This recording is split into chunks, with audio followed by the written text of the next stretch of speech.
Hello everyone and welcome to the GameLeap Apex channel, your one-stop shop for everything Apex Legends. I'm your hostess with the mostest, 8Seki Gaming, and today we're going to be talking about 3 common mistakes that low elo Apex players make. Spending thousands of hours playing the game, climbing to Predator twice, and even solo queuing to Masters like I have, you tend to spot a few mistakes that are holding players back. Today I'm going to address some of these easily fixable issues and help you absolutely dominate your ranked games. So grab a seat, pop a shield bat, give the video a thumbs up because if you don't, my boss will fire me, and let's hop right into these tips. Tip number 1 is team comp. The biggest issue that I commonly see with low elo players happens before you even get in the game. Look, I know you may find certain legends fun to play, but if you want to climb in ranked, you have to be willing to drop what's fun for what's best for the team. You might have a lot of fun playing on Mirage, but in the current meta, he doesn't have a lot to offer to a team. You'd be better off playing Gibby or even Lifeline. Like it or not, Apex is a team game. When you're in a competitive environment, you have to start thinking about what's best for the team and not just what's best for yourself.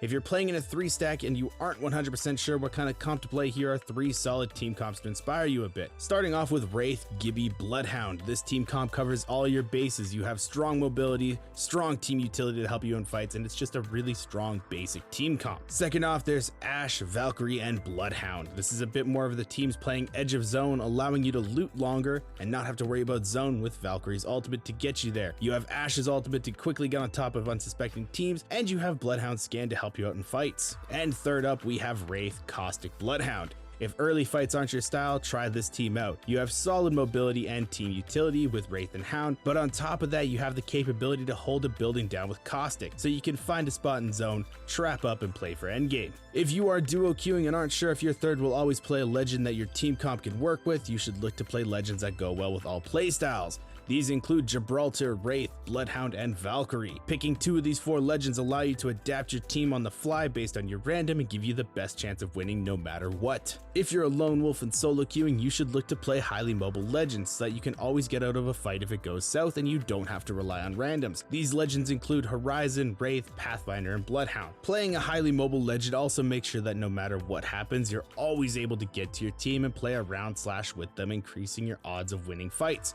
especially in the early game where surprises can happen. Tip number 2 is giving up position too easily. Now that we're moving on into the game, I see this happen all the time with low elo players, be it them hopping off high ground too early, chasing kills that you don't have to, or even just allowing yourself to be bullied off of a spot. I noticed that there are a lot of players that are way too willing to give up positioning when they shouldn't be. A key way to tell good teams from bad teams is how well they can position themselves. Having high ground or good cover in fights is crucial for success in a game like Apex. But on top of that, you'll also notice that good teams don't allow others to simply just take their spot from them. This is another reason why a good team comp is crucial, because having a solid team comp will allow you to withstand other teams attacking you. With strong defensive legends such as Wattson or Caustic, teams will have a tougher time forcing you out of your spot, either delaying the fight long enough for them to back off or a third party to come and wipe them out. But more than that, if it's coming to endgame and you have a game-winning spot, it's not worth it to leave to try and chase the guy that you got to 25 HP. Keep your game-winning spot. The kills will come in time, and not a lot of people understand that. Having a strong endgame position will allow you to pick up more kills in final zones, because the teams that didn't think like you are now scrambling for spots and they were easy cleanup kills. And finally, tip number 3 is blaming teammates. This tip especially goes out to all you solo queue players. You have to stop blaming your teammates for every single mistake in game. I understand that it can be frustrating when you pump out a lot of damage in a fight